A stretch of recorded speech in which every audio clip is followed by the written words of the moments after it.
Welcome guys to the 4-3-2-1 formation guide, and in this video I'll be covering the best custom tactics and the best player instructions for this formation. But before I get into that, if you guys can drop a like on the video, that would be greatly appreciated. And also if you could drop a comment right now what team you are currently using and what formation you are using, that will be great help to me, because I just want to understand what you guys are sort of playing with at the moment. But let's get into the video and discuss the 4-3-2-1. So the 4-3-2-1 I like a lot because it has the ability to change the approach midway through the game. So if you're playing against someone who you think you're superior, then you can play quite aggressive with this formation, because you've got the three centre mids, which allows you to press the middle, but then you also have got the left forward, the right forward and the striker, where you can actually press the defence, push the defence 5 yards back and actually regain the ball and obviously be more dominant. But then again, on the reverse, you can actually go 5 yards backwards with your defensive line, sit back a little bit, change the player instructions to suit a counter-attacking based style of play, which I'll cover in this video. And then you can literally just sit back with your four defenders, with your three centre mids, and just literally keep your left forward, your right forward and your striker up there, increase the passing on the custom tactic, and then obviously play long passes and try and catch your opponent off guard, because he's leaving those spaces in behind. So let's get into the player instructions right now. So obviously you got your goalkeeper, will keep it on normal, but I would recommend that you have the left back and right back on both stay back whilst attacking. And the reason why I suggest that both of these should be on stay back whilst attacking is because of the fact that you don't really have much support from the left forward and right forward. As I said, they're not traditional wingers in this formation. They're not left wing or right wings where they hug the touch line. They're gonna not come in that much and support the play with the centre mids and They're actually going to be tucked in. They're actually going to support the play with the centre mids, and then what they're going to do is they have the ability to then go out wide and drift wide into those wide positions and create space for the players in the centre. So I'll have it on stay back while attacking, because the left forward and right forward don't really support the fullbacks as well as they maybe should do. Into the centre mids. We're going to talk about the centre mids because this is probably, well, it's these positions here are the most important in game, and if you don't really get these right, then you could see losses resulting and gaps resulting from not just getting these centre mid positions right. So the first thing we're going to cover is the player instructions, and what you're going to want to do for the central centre mid, you're going to want to have it on stay back whilst attacking. And the reason why is because sometimes when you're without the ball, it will sort of just create a triangle. So you're going to have a triangle with your two centre backs and then the centre mid. And then you're going to have a triangle with the central centre mid and then the right centre mid and the left centre mid, which obviously gives you more passing options, which allows you to keep the ball a lot better and then maybe play that tiki-taka kind of football if you're being a little bit more aggressive with your play, or if you're sitting back defending, then it allows you just to give that extra bit of protection to your defence. So I would recommend having the central centre mid on stay back whilst attacking. Now let's talk about the left centre mid and right centre mid. I wouldn't change anything regarding the player instructions. I would just keep them the same. So, but we're going to talk about what kind of players you're looking for in these central centre mid roles. And the two players that spring to my mind, if you have the coins to fit them in, are Vidal and Nangolan. And the reason why I recommend those two is because they've got high work rates. They're very good. They've got very good stamina, very good physicality, very good passing stats, and also they've got some decent shooting stats, which obviously using the right chemistry style can give that a bit of a boost as well. So the left centre mid and the right centre mid, keep it as normal.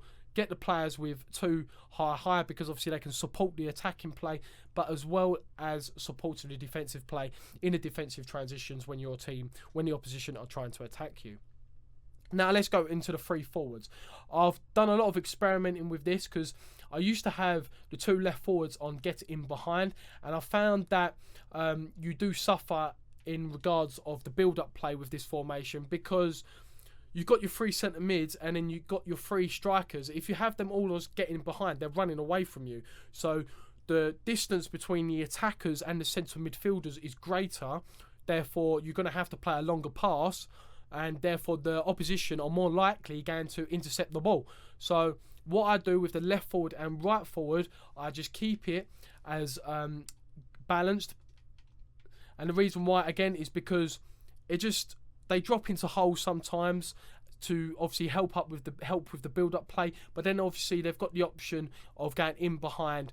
But obviously, if you see in the first 5 minutes of the game that your opponent is being quite aggressive, like his left backs and right backs are bombing forward, and he's probably got it on always overlap playing instruction, then it literally just pulls the game. A simple instruction: get in behind, drift wide, and then your left forward and your right forward will be able to exploit the space left by your opponents when their fullbacks go forward. But for the purpose of this video, and what I would recommend starting off with, is to have both of your left forwards and right forwards just a normal.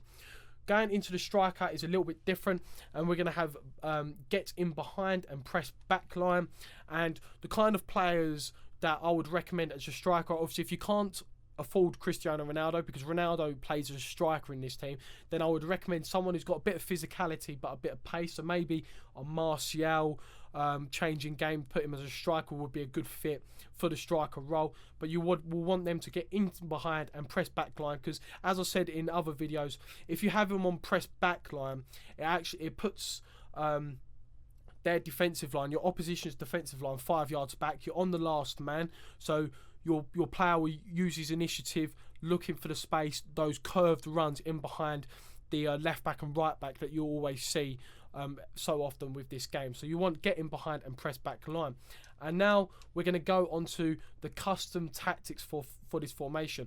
And it's all on neutral at the moment, but I'm going to just show you some custom tactics, well, the main custom tactic, and just talk about the different strategies you can use with this formation. So the type of play we want with this formation, because of the 3 centre mids and the left forward and the right forward, I recommend having the speed up at 70, which allows quicker passing. So we'll have the speed up at 70, and then we're going to reduce the passing from 50 to 40. And the reason why is because you want the players a little bit closer together. You don't really want your centre mids having wide gaps between them, which will allow the opposition to obviously exploit those spaces, and obviously they'll cause you some damage. So obviously you want the passing at 40, just so it brings everyone a little bit closer together, and the position you want as organised. Right, so the chance creation, because you have the left forward and right forward, and they don't really get involved with the defensive transition, so when you have the ball, you don't really see them defending that often. You don't really want to have this at 70, because then your centre mids will be getting into the creative spaces, which obviously will leave loads of space, and obviously allow your opponent to get more of the ball and exploit those space that leave behind. So I recommend just 55. 55 is pretty decent. 50, I leave the crossing at 50, because you do sometimes want to encourage your left forward and your right forward, and even your striker, to get into wide positions, which allows some of your midfielders to go join in with the play, move into the spaces that have been left by other players. So I prefer it to have it just on balance, which is 50. Shooting, we have it around about 60. This is more dependent on the kind of players you have. The better players you have, so if you've got Ronaldo, Bale in your team, obviously the top tier players, then I would recommend the higher the number, so maybe a 65, 70. But I've got Ronaldo in this team, and Bale, they're the only two really that have got good shooting stats and whatnot, and the 3 centre mids not really designed for that kind of long range shooting. I just have it at 60.